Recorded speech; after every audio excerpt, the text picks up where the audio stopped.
Jordan, tough fight out there. You've got to be happy with a round in the 60s in those conditions. There was not many with a 6 in front of it out there this afternoon.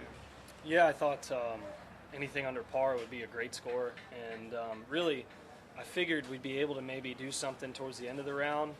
But the first 9 I thought was going to tell a lot, and to be bogey free with a couple nice saves and under par through 9 holes, that's where I kind of was like, all right, we can get something going. I got a few scoreable holes coming up, and there's a few places where I'd like to have a shot back, maybe 3 or 4 of them today that were pretty controllable, that didn't have to do with the wind. But all in all, tee to green was going really well, and I hit a lot of good putts today, and finally made a couple.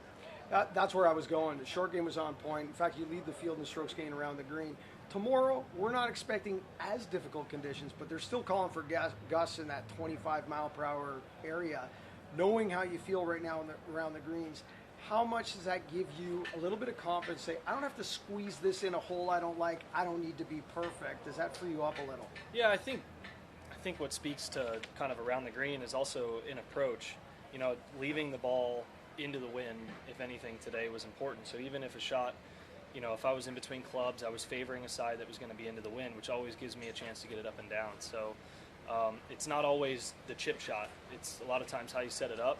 I also have made 2 putts from the fringe rough area, long putts. So statistically, it helps around the green, and it goes off of the putting. But I always have confidence in my short game, the ability to just kind of try a shot anywhere, whatever's going to produce the shot to get closest. And on a course like this, you're just going to need it. I mean, you're going to hit some really good shots that end up in bad places, and you got to get out of it. And your confidence in short game is why you're so much fun to watch out there. We'll watch it tomorrow. Good luck. Appreciate it. Thanks. Got it. Thanks, John. On a day like this, when it's going to be tough with the conditions, how important is mindset, just general mindset? Yeah, I think I actually did a really poor job of that ahead of time. I was kind of, from Tuesday when I saw my pairing, I was like, man, I just feel like if there's been a draw, I've kind of had a run right now where I've kind of been on the side that ahead of time doesn't look so good. Yeah. And they just always end up closer, minus a couple times here or there. They always end up closer than you think. But I was pretty down on myself knowing that I thought today was going to be a 3-shot difference in a draw, and I don't think it really was a difference. Yeah. Having said that, I didn't. Once you get started on number 1 tee, you just have to be ready for anything. And I was really proud of the front 9. I was glad to get 1 under with no bogeys on the front in those conditions was solid golf. And then I saw in front of me, I saw JT taking it a few under on the front and carrying that on, and thought, there's some scores going on right now. Cam Young behind us. You kind of want to get a gauge on where it's at. And then I thought the tour, as much as you'll hear complaints from our side when it gets out of control, I thought they did a phenomenal job of preparing for the worst and still having it be a difficult but fair test today, given the conditions. So once we started to see how receptive the greens were going to be, I kind of fired a couple shots landing closer to the hole than I maybe would have if it were yesterday's round. Yeah, I think you had maybe 4 birdies from 11 on. Any stand out? 17 maybe? Well, I had 2 putts on par 5s. Yeah. I hit tee balls or approach shots that were key when I needed them. I stole 1 on 17, kind of first steal of the week kind of thing.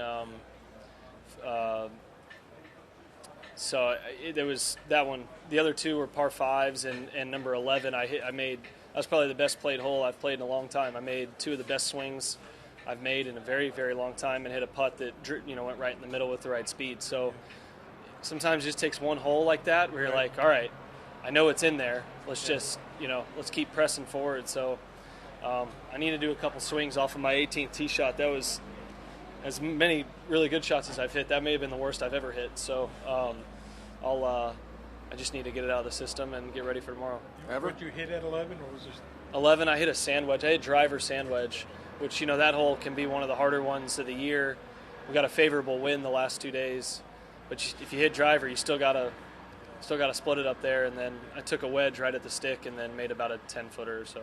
What exactly did you do on 18, and do you consider yourself lucky that very. For starters it didn't bounce over the fence? Oh, absolutely. I was very prepared to grab another golf ball.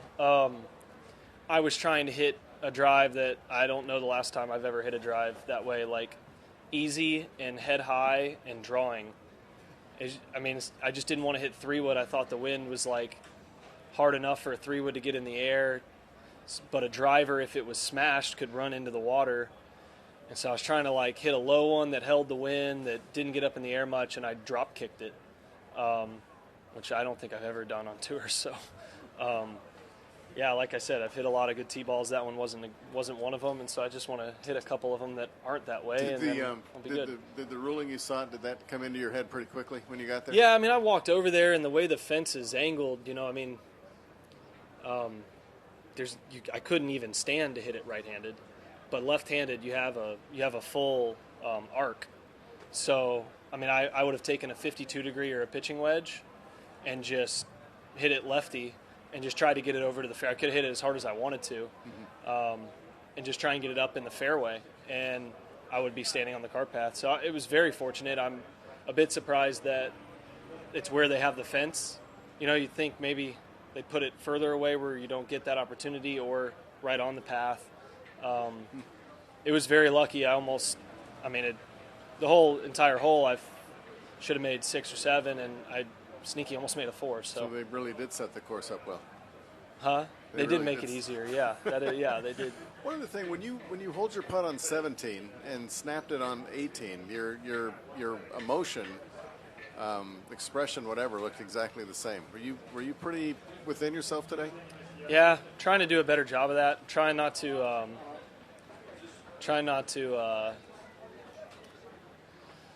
how do I describe it? Tell a story to Michael after every shot. I'm trying to just hit it, and it's where it is. I don't have to justify why it wasn't better. I don't have to justify why it was good. I'm just trying to.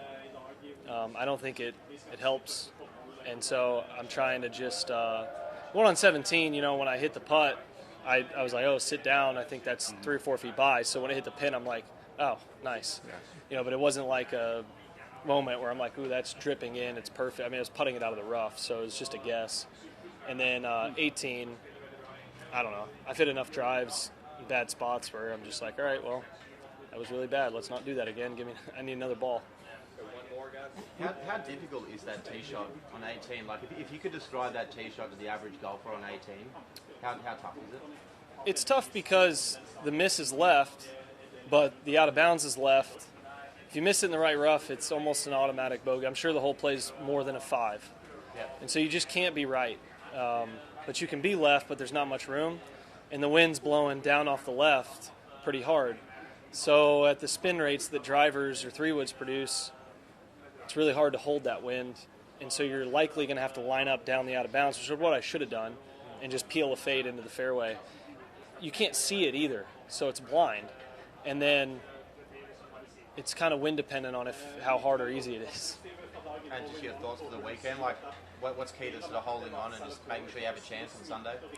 Yeah, I think I don't think do anything differently. Felt like I putted better today than yesterday. Felt like struck the ball pretty similarly, and tee to green, I'm doing what I need to do to be able to win the golf tournament and try to hold some more putts. Thanks. If Michael wrote down everything you said, how big would that book be?